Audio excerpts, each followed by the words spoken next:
Adjusted earnings per share coming in at 250 cents, which is down around about 17%, and it's missed consensus forecast, but the market doesn't seem to worry too much about that, because when I looked around about half an hour ago, the Goldfields price was up 2.7%. In the studio now to discuss the results that have just been released is the CEO of Goldfields, and that is Nick Holland. He's in the Power Lunch Joburg studio. Nick, thanks very much for joining us. As I said, the market, you seem to have missed the market consensus by a few pennies here and there. But overall, if I can have a look at these numbers, it's quite gratifying to see, at least at an operational level, that the South African operations seem to be doing a little bit better this time than the overseas operations, which hasn't always been the case. Well, it's an interesting contrast, because as you indicate, the SA operations are up to 437,000 ounces. That's a healthy double-digit increase in production. They've made some good cash flow as well during the quarter. We've seen South Deep also show a nice 33% increase in production. And we have to remember, this is a portfolio of assets, and sometimes certain assets are in transition, others are in need of care. And the SA operations have all increased their production this last quarter. So that is a pleasing change of fortunes for them. Yes, indeed, and it just shows you the benefits of geographical diversification, I suppose, Nick. The overall production, 862,000 ounces, that's up 4%, but 13% up in South Africa. Your cost per ounce, in dollar terms anyway, $851, down from $870. What about the price received for gold? That's obviously dropped off. Yeah, we dropped down to $1,600 per ounce in dollar terms for the quarter. It's still a very good price received. You know, the industry shouldn't be complaining about these prices, or in fact the price today. I think it's up to us to make hay while the sun shines. I do believe that gold has got more upside potential than downside potential, but we don't structure our business around the upside, and we generally use quite conservative gold prices going forward. And that's the other reason the earnings are off somewhat, is that we have seen a lower price, despite the fact that our production is up 4%, and despite the fact that our cash costs are down 2%, as you indicated. Overall, I think it's been a pretty good quarter. One or two assets need some help. Agnew in Australia hasn't done as well as we would have liked. We've hit some poor ground conditions, but we're through the worst of that now, and this quarter will be a lot better. Damang is going through transition as we move from older pits to newer pits, and that means that sometimes the grade changes in the meantime. But overall, we'll get those assets back to where they need to be and keep on making money. I think the highlight for me was the operating cash flow for the quarter, which was significantly up on the previous quarter. And of course, our EBITDA, $550 million. Now that's a very solid performance for the group, so pleasing to see that.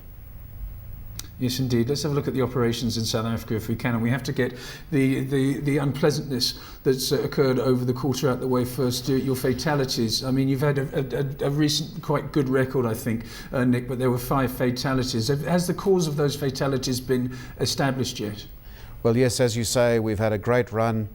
We went 76 days without a fatality in our group, and then we had the fire at the end of the quarter, which claimed the lives of all of those 5 people in one incident.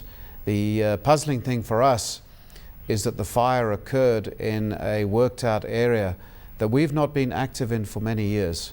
And it's odd as to why a fire should occur in an area where there are no people, there are no activities, there's no movement of equipment or consumables. So we don't know yet. The fire is basically out now, and we're now starting to purge all of the noxious gases out of the system. Once we've done that, we'll get in and try and establish the cause. But it's a great tragedy, and on the back of a very good run we've had in the operations. Just tell us about the good run you've had in the operations in this quarter anyway, the South African one. South Deep is interesting. You've also got a little bit of labour relations problems there, I understand.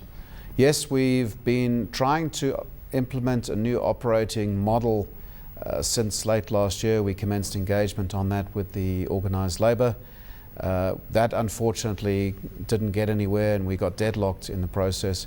So we've gone through a legal process of issuing a notice in terms of Section 189 of the Labour Relations Act. And that requires a 60-day process whereby the parties will endeavour to try and find each other through a facilitator that's appointed by the CCMA. That process has now happened. We have a facilitator appointed, and the facilitation process has commenced. So we remain hopeful that we can try and find a sensible solution to this particular issue. But we are following the letter of the law in this entire process. And all I can say is I remain hopeful for a solution. Is this one of the reasons why your outlook is for full year production to come in at 3.4 million, which is slightly less than you originally guided us with? It's mainly because of the fire.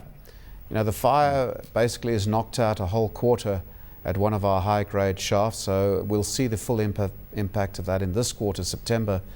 And then, of course, the entire mine was shut down for about 3 or 4 days because of the remedial measures we had to take and stress tests we had to do across all of our fire monitoring systems. The impact of the heap leach operations in Ghana, which were shut for 3 weeks on the back of an Environmental Protection Agency directive. We don't believe that we were offside with the environmental laws, but we've resolved that with them now and we're back up. So that's 15,000 ounces. Safety stoppages at Beatrix in the Free State, and some of that's self-imposed because we're not too happy with the way things have been going there. And of course the South Deep issue is starting to manifest itself in a bit of a go slow, which is a worry to us. And so if you add the cumulative effect of all of those, Lindsay, it adds up to about 100,000 ounces that we're going to lose over the balance of the year. Okay, I was going to talk about this right at the end, but as you've talked about the go slow and we're talking about labour relations, the appalling situation that's currently prevailing in the platinum sector, has it started to show any signs of spreading to the gold sector, first of all? And secondly, has the mine, one of the unions that has been involved in the tragedy last week at Lonmin, AMCU, are they represented at your mines? No, they're not. They're not represented on our mines, but they have been around our operations. Previously, we saw earlier in the year, there was presence on the mine, but they are not formally represented at this stage.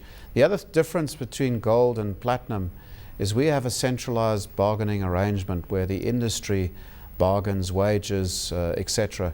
And I believe that's quite a good system for us in particular, in that generally these issues are dealt with on an industry forum as opposed to individual company basis, which means we can put all of our heads together and come up with a sustainable solution to these kind of issues.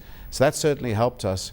So I can't tell you too much about AMCU at this stage in our operations, but of course we're monitoring the situation, we're watching, and we're learning from our colleagues in the platinum sector, and we're engaging with the chamber on how the industry should respond to this particular issue.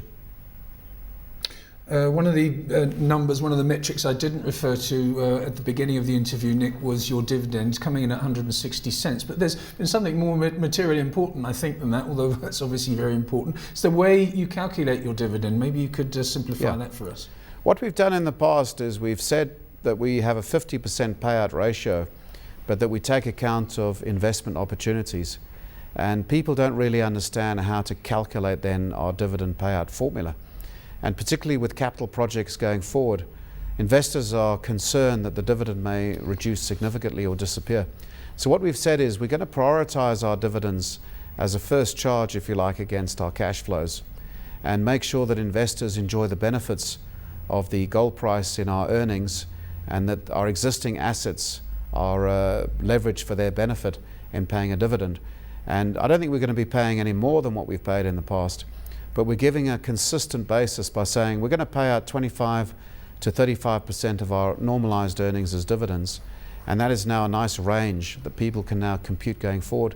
And we won't adjust that given that we have capital projects.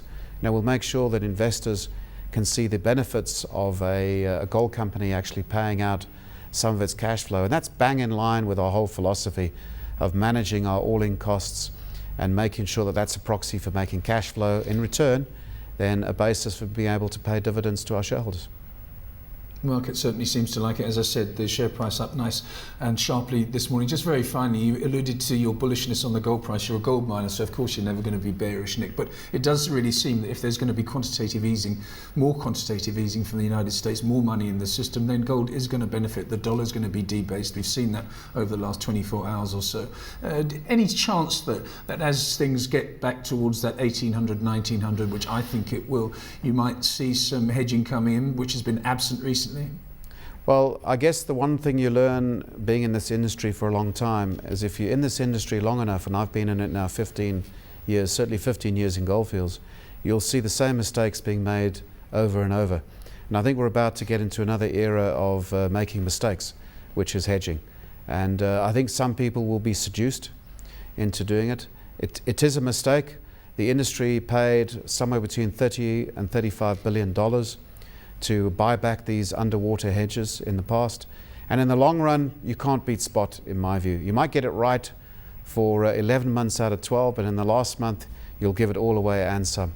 But I do think you will see a temptation coming in, particularly marginal producers that are trying to get projects away, that they will go and hock their future to generate short-term returns, and I think that's going to be a big mistake in the long run.